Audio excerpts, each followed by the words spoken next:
कभी सोचा है जंग सिर्फ दुश्मन को हराने के लिए नहीं होती, कभी कभी जंग दो फायदे के लिए भी होती है। एक तीर दो निशाने। जब ईरान पर दबाव पड़ता है, जब इजराइल और यूनाइटेड स्टेट सख्त रूप अपनाते हैं, तो सवाल उठता है, क्या सिर्फ एक देश को कमजोर करना मकसद है या उसके पीछे कोई बड़ा गेम है।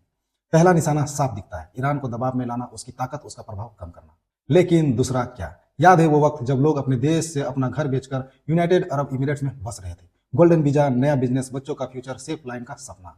दुबई सिर्फ एक शहर नहीं रहा, वो नई शुरुआत बन गया। लेकिन जैसे ही जंग की खबर आती है, सबसे पहले दिल किसका कांपता है? उस मजदूर का, उस बिजनेसमैन का, उस फैमिली का जिसने सब कुछ दांव पर लगाकर वहां भविष्य बनाया। जंग सिर्फ जमीन नहीं तोड़ती, जंग भरोसा तोड़ती है। अगर किसी जगह की सेफ इमेज पर सवाल खड़ा हो जाए तो लोग खुद ही पीछे हटने लगते हैं।